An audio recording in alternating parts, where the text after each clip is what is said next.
All members of the House Committee on Finance will meet today with the chairman in room 424 so that we can get ready for the presence of our service chiefs, and through you recognize our men and women in uniform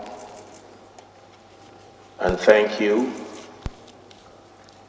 for the services that you are rendering in securing our lives. Thank you very much.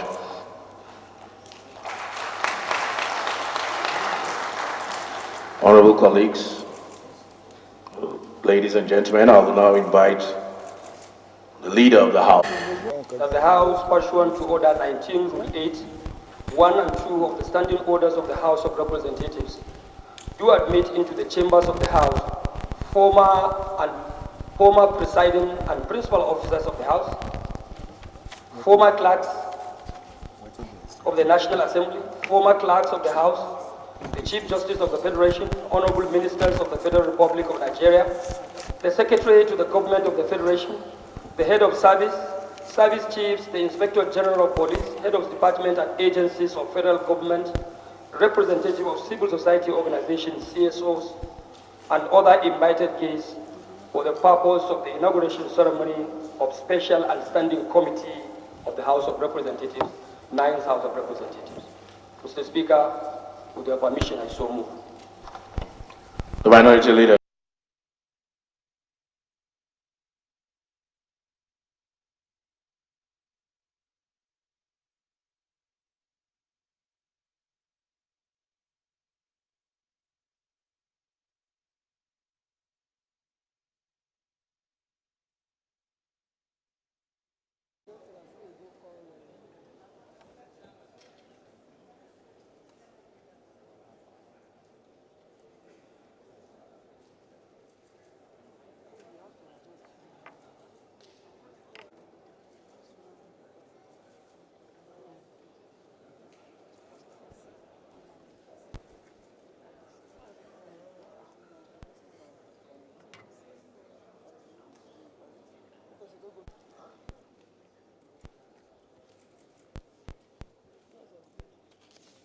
Now I think we have the representative of the former clerks.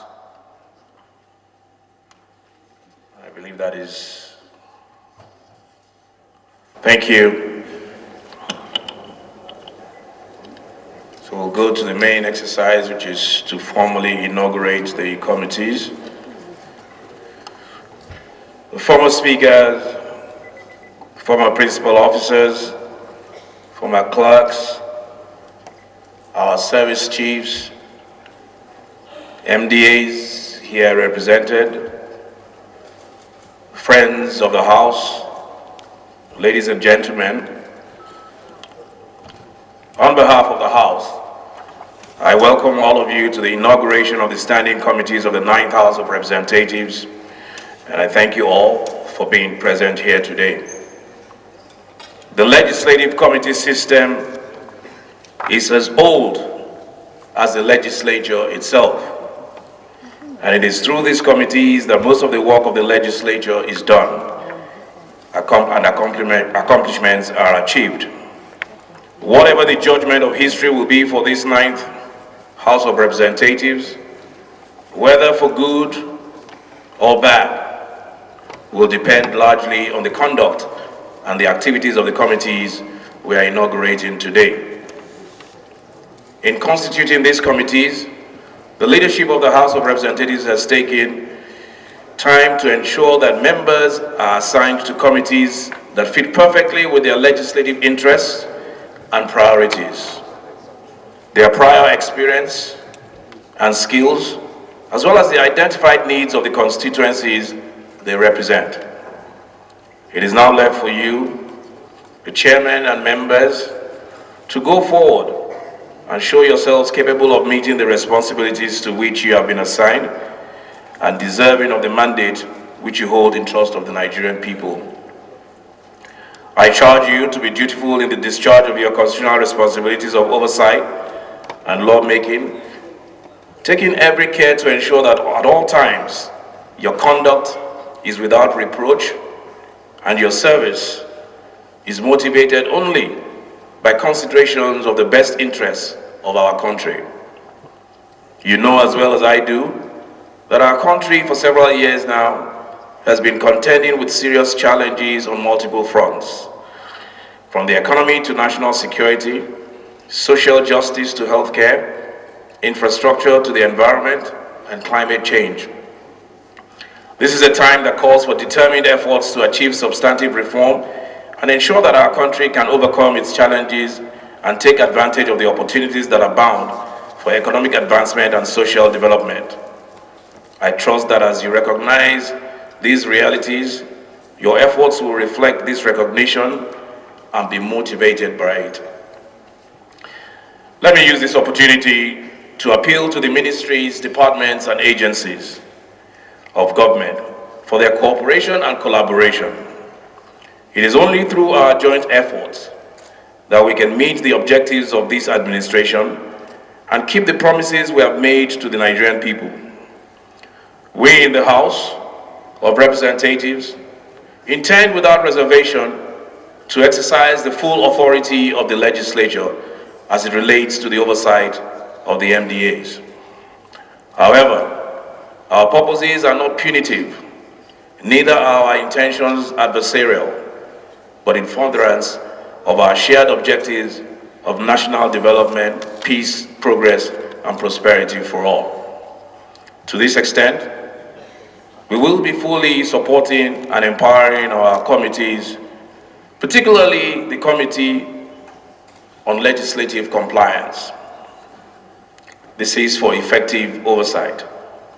The ad hoc committees on the Niger Delta Development Commission and that on the ports and harbors are to conclude their investigations and submit their reports by Friday, the 4th of October, 2019. All other ad hoc committees are to conclude their activities and submit their reports before the 14th of October, 2019. I thank the chairman and members of these ad hoc committees for their dedication and a job well done. Already the House has begun to act on some of the issues that have been unearthed and the recommendations they have made. These efforts will continue through the respective standing committees. Let me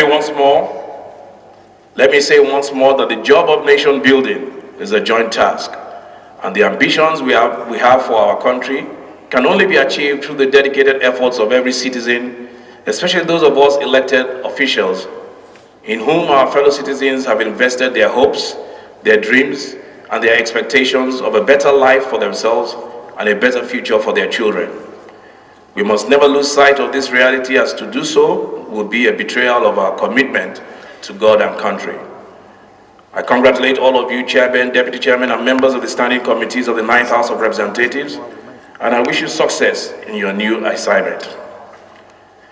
By the powers vested in me through the Constitution and the House rules, I hereby inaugurate the standing committees of the House.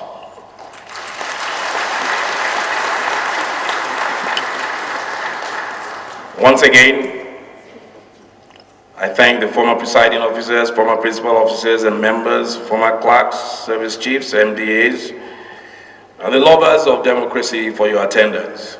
Thank you and God bless you.